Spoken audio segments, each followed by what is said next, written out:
A humanist critique of contemporary libertarianism. Welcome, listener. Today we will be elucidating a brief critique of libertarianism from our humanist frame. In episodes 1 and 2, we established that human existential liberty is the guiding principle for the sober humanist, the central axiom of our ideological frame. Human existential liberty is here defined as the degree with which a person or peoples possesses the capacity to dictate the conditions and course of their own existence. It then stands to reason that this humanist ideology may have elements in common with another ideology for which liberty is similarly central. While this is partially correct, where there are differences, they are stark. Perhaps the easiest place to start is with a definition of libertarianism. Now, the following definition is lifted from Wikipedia, but it is indicative of many other definitions that you can find, as we'll see. Libertarianism is a political philosophy that advocates only minimal state intervention in the free market and the private lives of citizens. There are, again, a number of variations on this definition that can be found, but there are always two primary ideas underpinning them. First, is that libertarianism prioritizes individual liberty over essentially all else. And second, is that libertarianism seeks to maximize individual liberty by minimizing the power and influence of the state. Quick note here, though. The state has largely become shorthand for any institutions capable of taking license with individual liberty unwillingly. That is to say, not just the government. This definition, though rightly centered around maximizing individual liberty, very commonly omits other sources of that which stunts our ability to self-determine. It is thus that in this dogged focus on the power of the state, that we will level our first critique. The state, though certainly capable of inflicting great maladies on life and liberty, is far from the only source of injury upon the liberties of the individual. We are all born subject to the whims and malices of a reality that is indifferent to us at best, but overtly hostile at worst. Who among us has not lost a loved one to sickness, addiction, scarcity, or disaster? We all have. And while some of these tragedies can be rightly, if only partially, attributed to the mismanagement of state or other institutions, many more cannot. The simple, brutal reality is that despite our present elevation from the worst of the world, we are ultimately at the whims of our environment, of circumstances imposed upon us by our bodies or by the very nature that bore them. The state may indeed bind you with chains and threats, but reality will do just the same, with cancers and disaster. The means are different, the cause is different, the degree of personal responsibility and influence is different. But just as being falsely imprisoned can decimate the ability for a person to self-determine, so too can cancer, say, ruin your life and take from you control and agency. The libertarian focus on limiting the power of the state in order to maximize the liberty of the individual omits the bondages forced upon us by all other sources. Pursuing liberty is not enough. If liberty is defined solely as the absence of institutional encroachments on personal freedoms. Herein is where this humanist doctrine diverges most starkly from libertarianism, and so brings us to our second critique. In order to blunt the bondages of reality, and so expand human existential liberty, strong institutions are, and have always been, essential. What's more, is the role of strong institutions in civilizational continuity.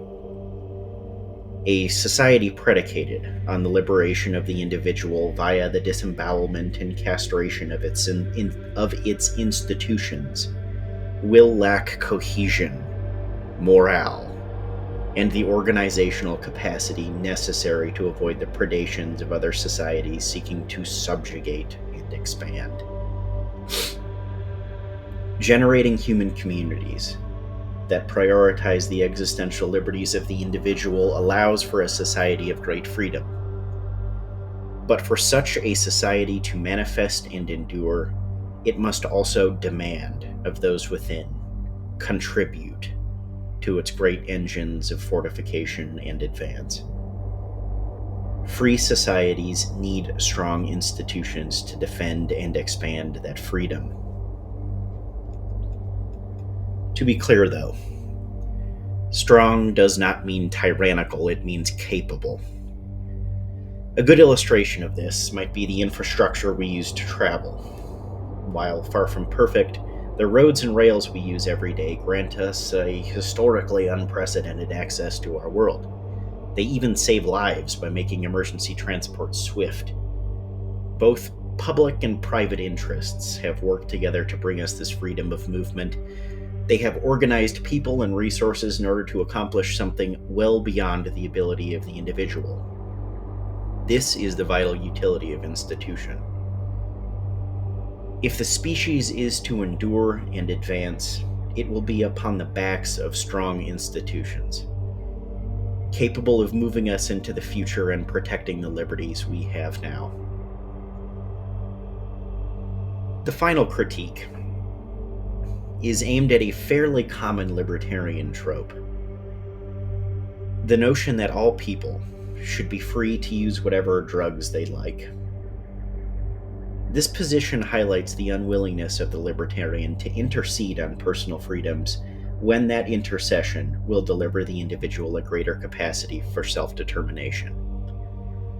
The position, simply stated, is thus: the state will not bind you by making certain drugs illegal, such you are free to sell yourself into chemical slavery. This is quite the oxymoron, quite the failure of governance. And please know that I realize I am being hyperbolic here. I enjoy an array of chemical luxuries, much as everyone does. But there is a subset of substances like heroin or amphetamines that people should not be able to do under any or at least most circumstances. To remove restrictions on these substances in favor of personal freedom ultimately destroys that personal freedom. The addictive nature of these chemicals subverts rationality, and many who partake in these drugs know what they are doing costs their ability to self-determine.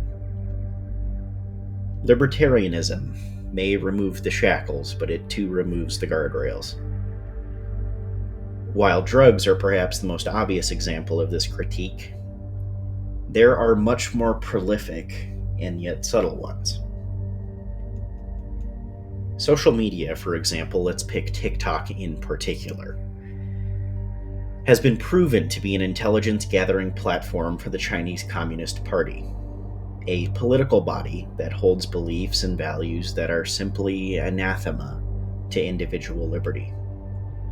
At best, their people live as comfortable slaves, and at worst persecuted minorities. What's perhaps more disturbing is what TikTok is doing to the minds of our young. Numerous studies have demonstrated that this socially engineered software wreaks havoc on the mental well-being of the young user. What's more is that it's demonstrably altering the cognitive function of the user, shortening attention spans and promoting addictive tendencies. This is no accident.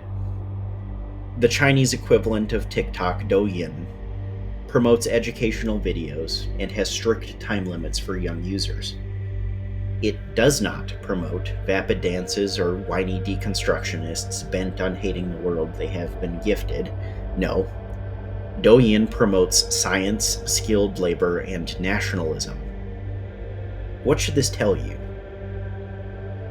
It should tell you that the CCP and the Chinese developers of TikTok know their platform is dangerous and are using it not only as a massive intelligence gathering platform, but also as a tool to weaken the morale of their enemies and pollute the minds of their youth. There have been a number of attempts to ban TikTok around the world, and some of them have been successful, although not nearly enough. So I'll pose this question to you. Should a liberal society move to limit access to something like TikTok when we know it is damaging our children? When we know it is a spear aimed at bleeding the morale of the West? When we know it is damaging the minds of our people, when we know it is a weapon being used against us? Civilizations predicated on maximizing the liberty of the individual must draw the line and reject those things that threaten their values and continuity, or they will fall prey to the corrupting predations of authoritarian systems. Libertarianism, if ever applied as the driving political philosophy of a civilization, will neither preserve that civilization nor preserve itself to be a passing fancy of the anti-institutionalist. I'll end this critique with perhaps a cliché quote, an American idiom that can be found, among other places, carved into the somber black marble of the Korean War Memorial in Washington, D.C. Freedom is not free. Thank you for listening. This has been Terran Vox.